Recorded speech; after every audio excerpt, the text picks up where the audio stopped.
So we're going to start talking about how genes are regulated to a certain extent, and how that can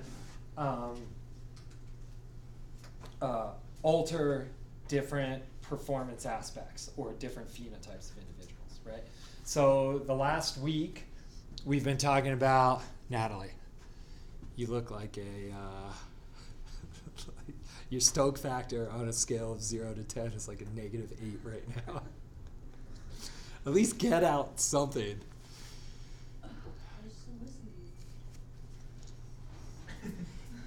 You can do it. Get something out. Yeah. At least act like you're writing something down. Are you going to play tomorrow? Is it tomorrow or Sunday? Today and Sunday. I probably won't play today, but... When are you doing the walk with your folks? Sunday. Sunday? What time? I don't know yet. Peter, what time are you playing? Is that tonight or tomorrow? Tomorrow. Are you going to dunk on those old alums? Just, huh? Be respectful. Be respectful. What's your schedule? Sunday. Tonight and Sunday as well? Do you guys like being on the turf? It's cool. That's awesome. What else? Are you fighting this weekend? When's that start? I don't know, we had our blue and gold meet yesterday. You already did it? Jeez.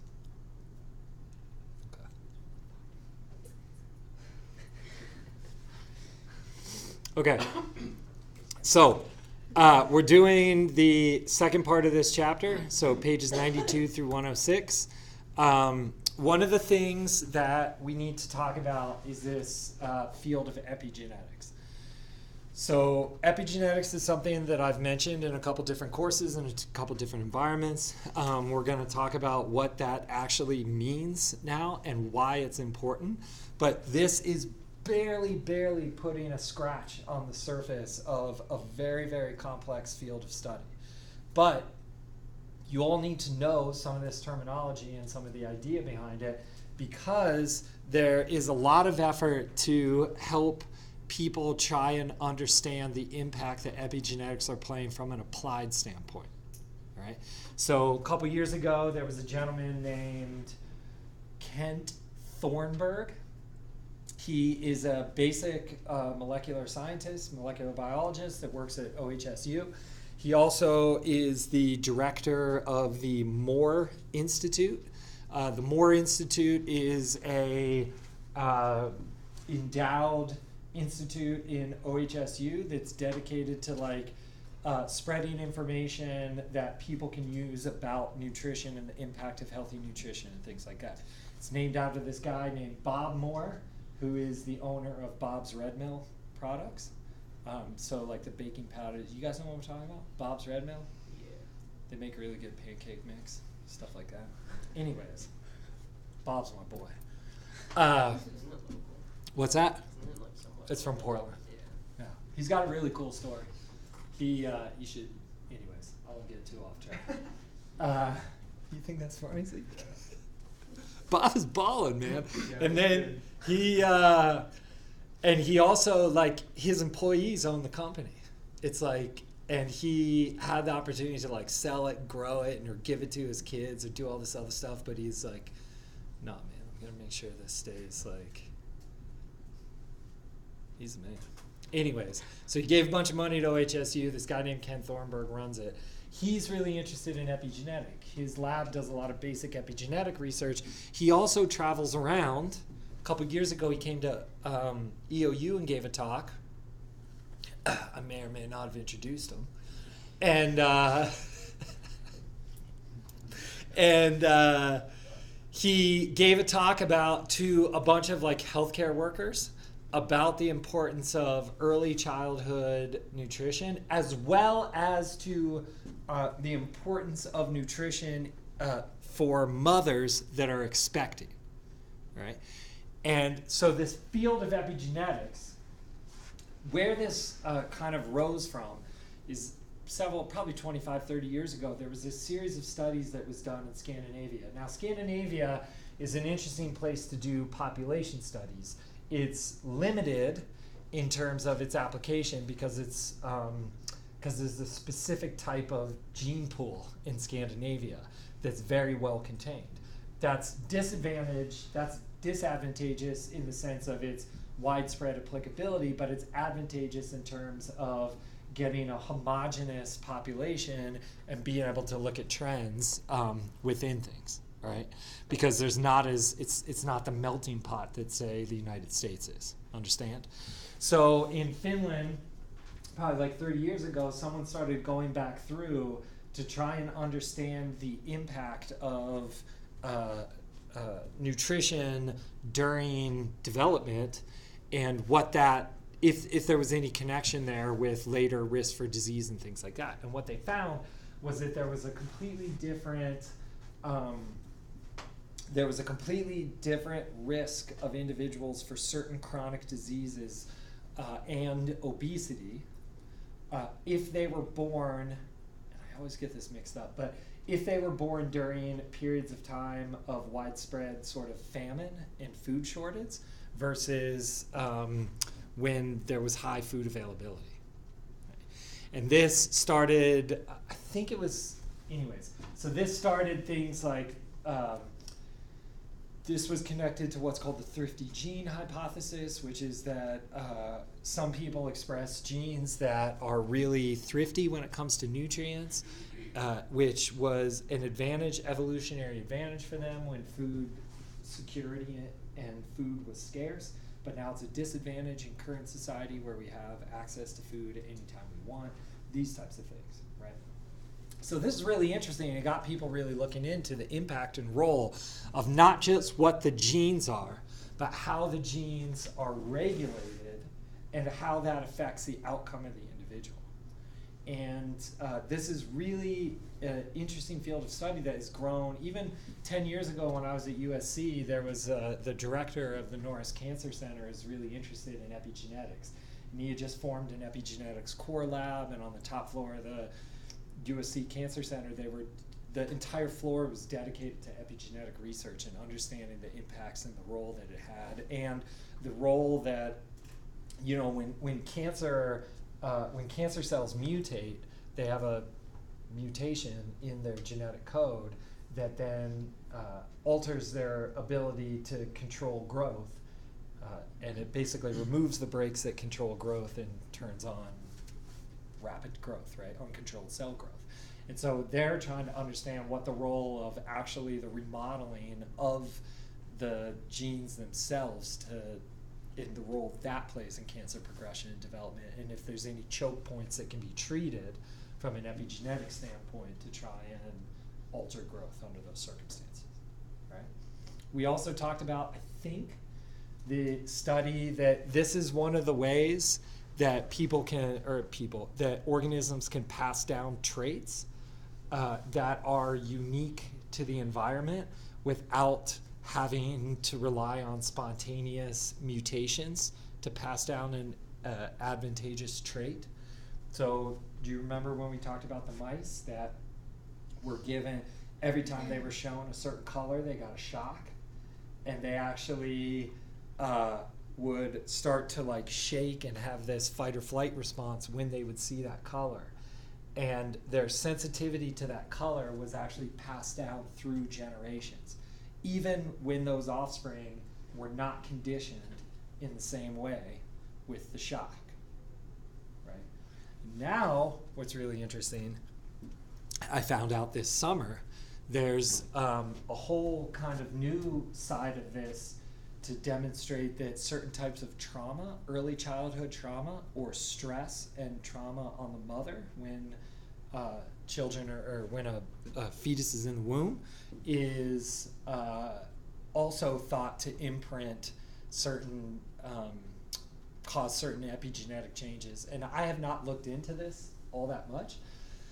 It was brought to my attention by the health coordinator for the Head Start program that's here on campus, and she's very much interested in the types of like how trauma affects individuals generationally.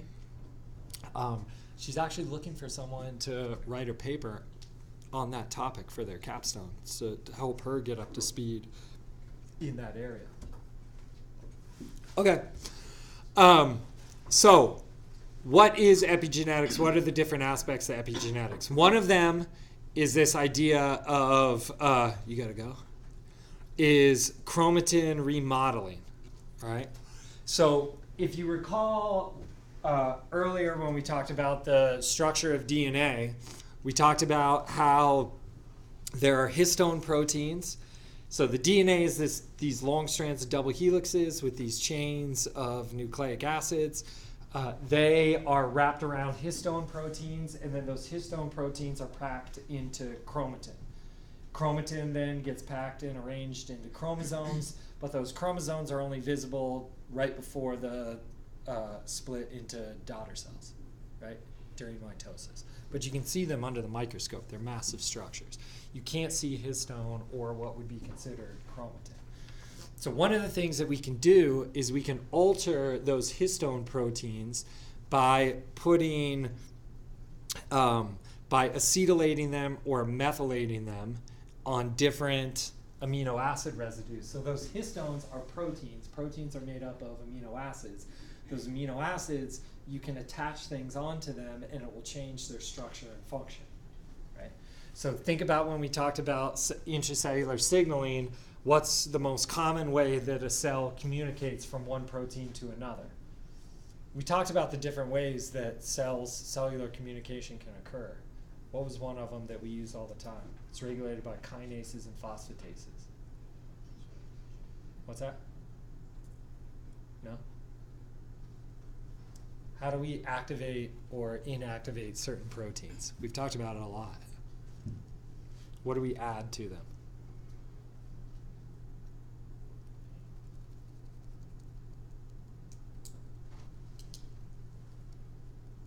So we have like a protein in a cell, and it needs to communicate another protein to another protein, right?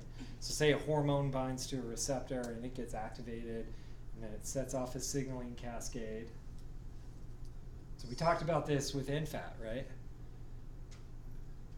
So, what? Is that the second messenger or no? Well, second messengers can do this, Yeah. but remember, one of the things that happens to NFAT is when it's in the cytosol, not in the nucleus, what is attached to it that keeps it from going in the nucleus? What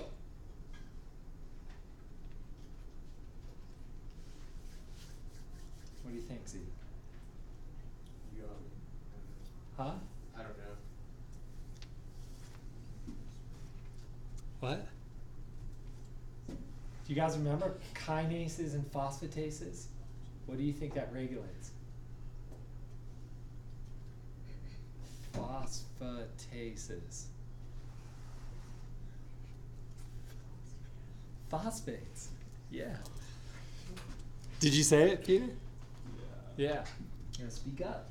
So phosphorylation and dephosphorylation are a really important way that proteins communicate with each other, right? So if you recall, NFAT, when it's in the, this is good review, right, for this exam that's coming up on Monday or Tuesday, probably Tuesday. So NFAT, when it's in the cytosol, it's inactive, right? Because NFAT is what? What is NFAT? What kind of protein is NFAT? What does it do? Where does it go when it's activated? It goes to the nucleus, which means it's a what?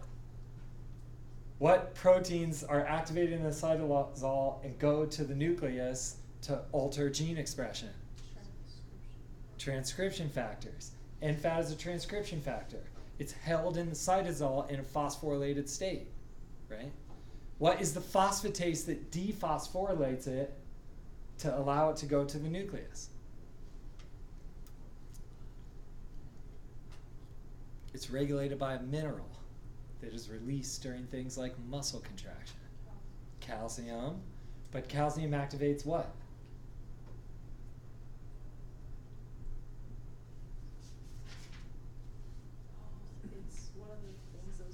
It is one of the things that's on the slide. Calcium activates what? Well, we spent like 3 days talking about this. What? Yeah, calcineurin.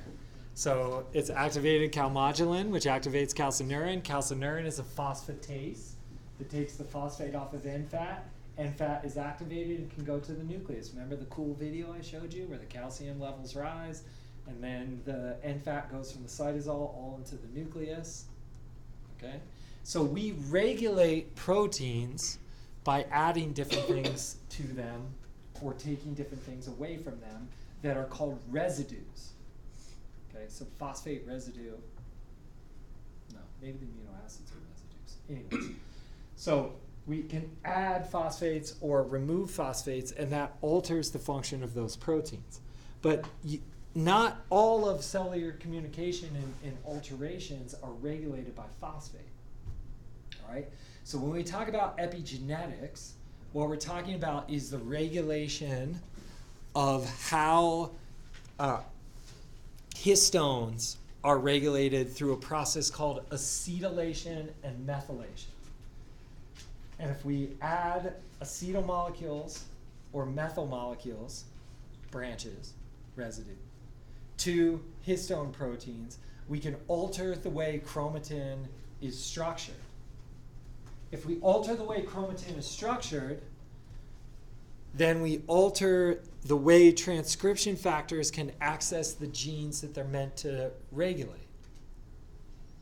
And this can change, in and of itself, the gene expression, which could alter protein expression, which could lead to a different phenotype. Do you understand? So, I mean, we're really into it now. Everything that we did in week 1 and week 2, we're applying to specific concepts. We're talking about intracellular signaling, we're talking about regulation of gene expression, how that affects protein expression, how protein expression alters phenotype, that genes play a role, environment plays a role, intracellular signaling plays a role, real-time adaptations based on signals that you get play a role, but also long-term functional changes due to the presence or absence of some of these things also makes a difference. Right?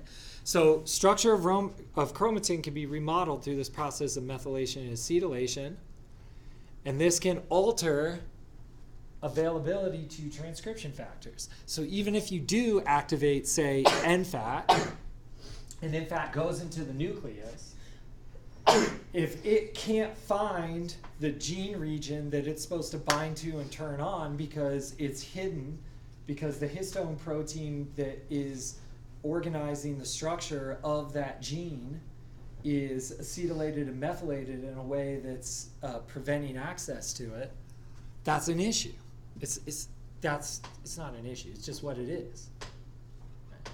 So the reason why I brought up that guy Kent Thornburg is because he is doing a lot of really interesting research on how early childhood and even developmental nutrition can affect the levels of acetylation and methylation in individuals, and that has long-term consequences for that individual in terms of risk factors.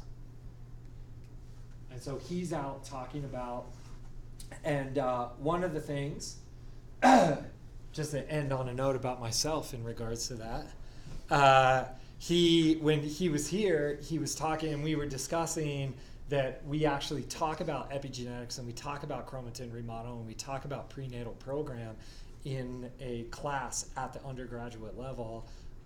He was really excited about that. He said that was a very unique thing that he doesn't really see on a regular basis. Another quick side note.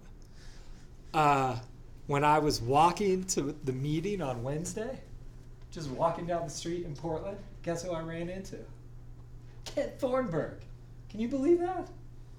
I was like, hey, Dr. Thornburg. And he goes, and I was like, oh, you don't remember me. I introduced you for a talk a couple years ago at EOU. He goes, I remember you. Where are you now? He goes, I remember you. Where are you now? I was like, I'm still at EOU. It's great. I'm here for the night cancer thing. And he goes, I'm late for a meeting. Send me an email. I want to talk. And they just laughed. It's awesome, dude. I haven't emailed him yet. Okay. So altered access can increase or decrease the ability of transcription factors to access particular parts of the genome. In the case of skeletal muscle, myosin heavy chain gene expression. Remember, myosin heavy chain is what dictates what about a skeletal muscle?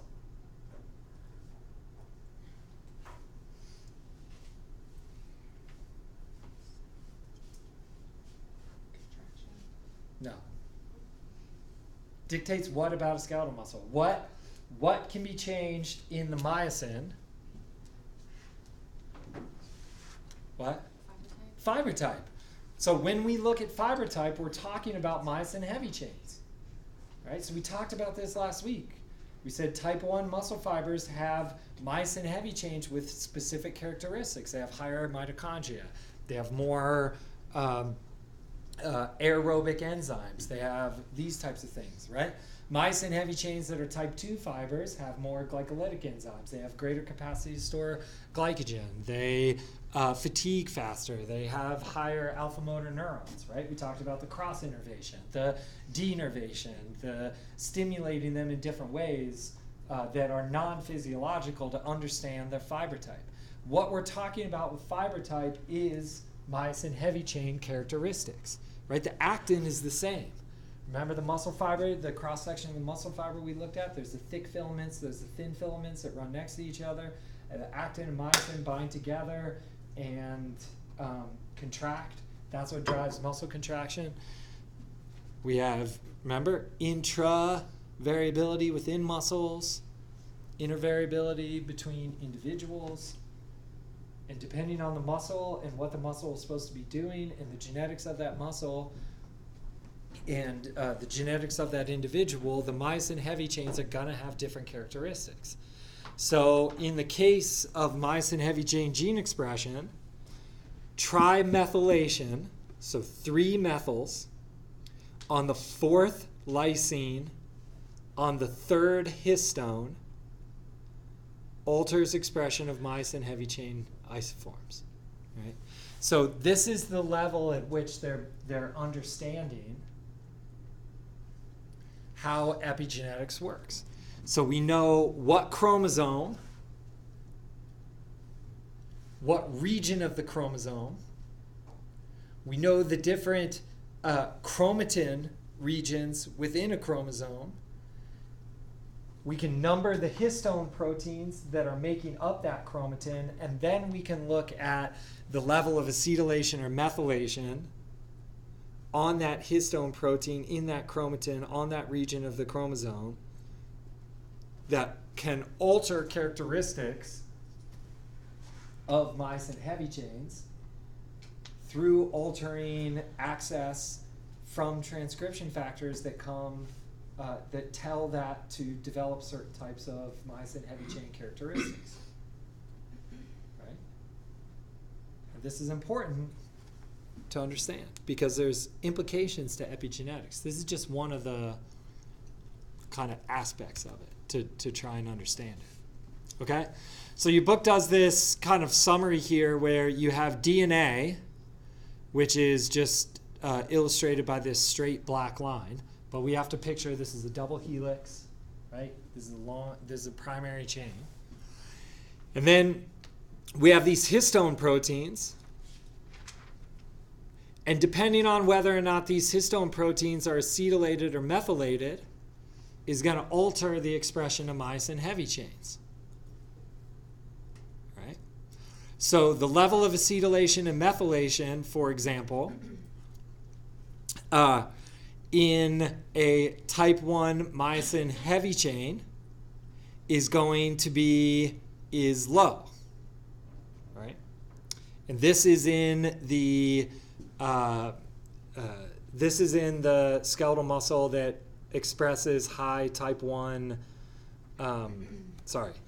that has a lot of type 2 fibers, right?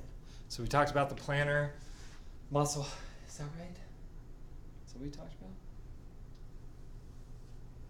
I keep wanting to say plantar fasciitis, but it's not. It's a plantaris muscle in the mouse that is type 2. It's a type 2 muscle. The soleus is a type 1 muscle. All right? So when we look at the profile of acetylation and methylation, it's the trimethylation here. This trimethylation is low in muscles that are type 2 fiber related, right? It's very high in muscles that are type 1 heavy, right? And if we unload the soleus, which means we basically take any type of muscle contraction away from it, it's like it's a less extreme version of denervation. What does denervation lead to? Expression of what type of fiber type? Do you guys remember? What? Fast. Type 2 fibers. Right. And so if you unload, you can alter the epigenetics or the trimethylation in the type 1 fiber, and we start to see less of the type 1 myosin heavy chain profile. Does that make sense? When we look at the type 2X, however, in the muscle that has high expression of type 2 muscle fibers, we see a high level of gene expression for type 2 myosin heavy chains, right? And it's low in the soleus, but we can start to bring it up if we unload it. Is this making any sense? All right. So type 1 myosin heavy chains are low in the muscle characterized by having high type 2. And the type 2 muscle fibers are high. Okay. Now if we look at the soleus, which is type 1, we see a bunch of it. And if we unload it, we can get a reduction in the type 1 heavy chain. And if we unload it, we can get an increase in the type 2 heavy chain. Right? And this is influenced by the level of trimethylation on the section of the gene that codes for myosin heavy chain. Okay? And that section of the gene that codes for myosin heavy chain mRNA is trimethylation. I always have to look at it. On the 4th lysine on the 3rd histone. All right, so this is histone 3. K is the single amino acid term for lysine. So 4th lysine, 3rd histone, 3 methyl side chains. So trimethylation on the 4th lysine and the 3rd histone. And what do we see? It's very high in the soleus, which is associated with high gene expression for type 1 fibers. And the soleus is characterized by having high type 1 fibers. Trimethylation is low. Trimethylation on the gene for type 2X fibers is low in the soleus. But if we unload it, we can increase trimethylation for the type 2 fiber, and this starts to bring up gene expression of type 2 fibers. And if we unload it here, we start to see a decrease in the trimethylation and a decrease in type 1 fibers in something that's type 1 heavy. What are your questions on this?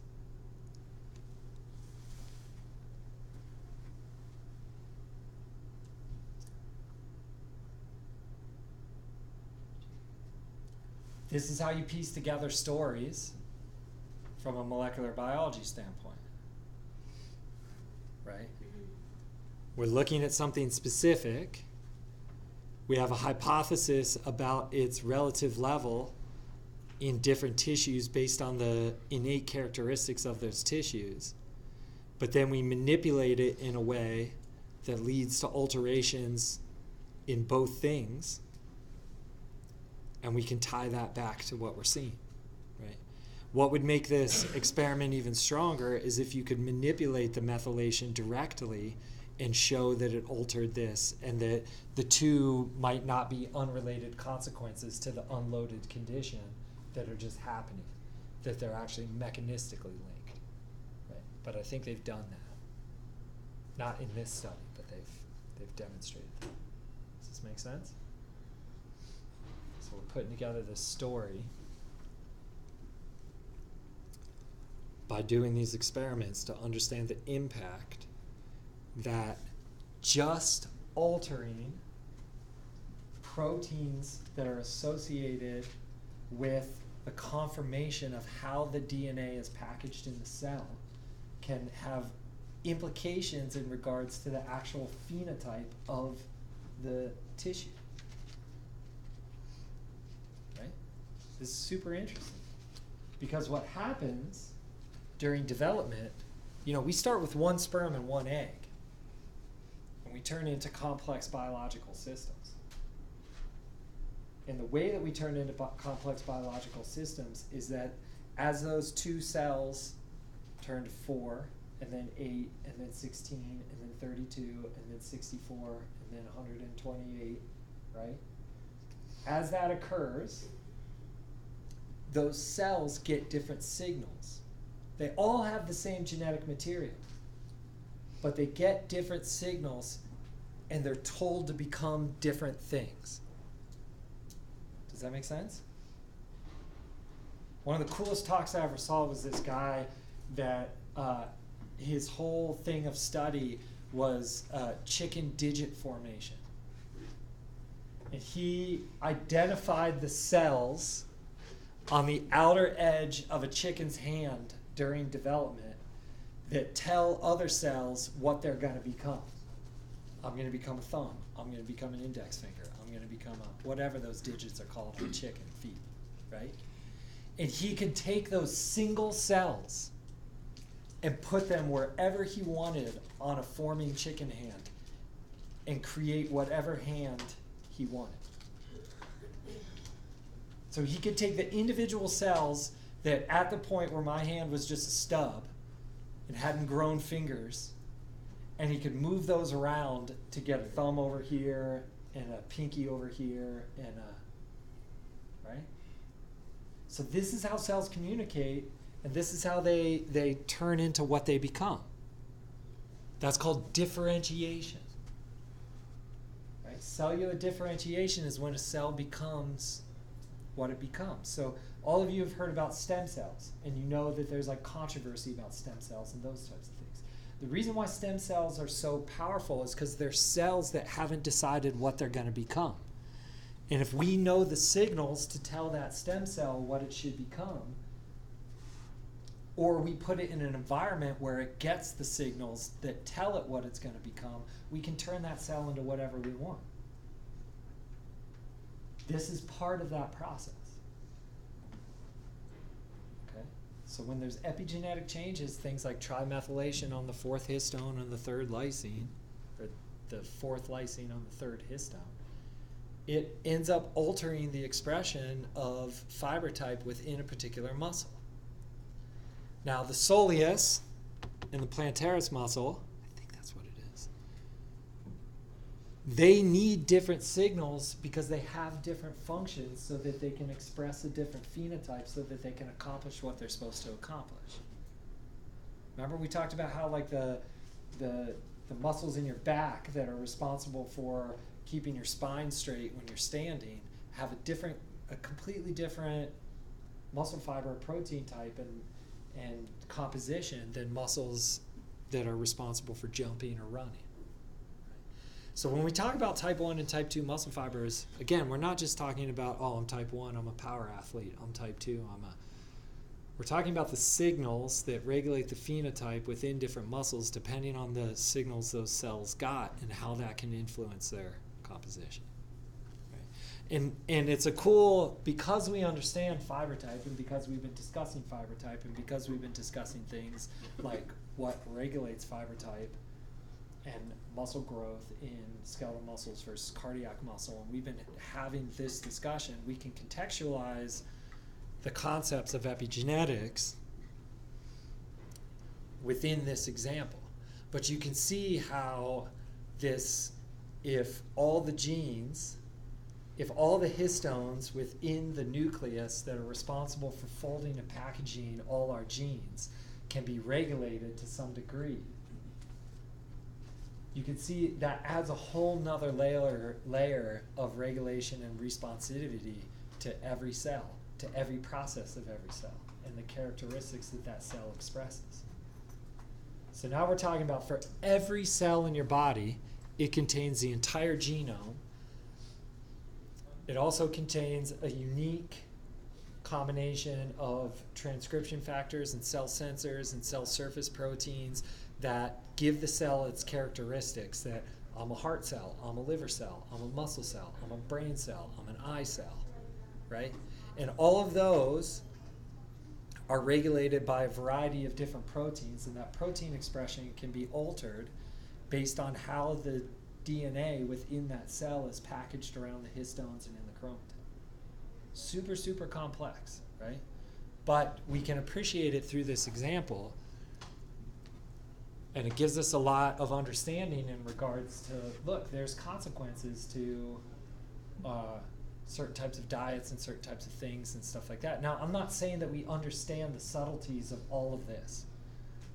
All we're trying to do in this class is introduce you to these concepts so that when you see something in the lay media, or someone asks you about epigenetics, or someone asks you about the importance of like stress or environment or nutrition during development, that you have some understanding in regards to why those things may or may not be important on a cellular and molecular level.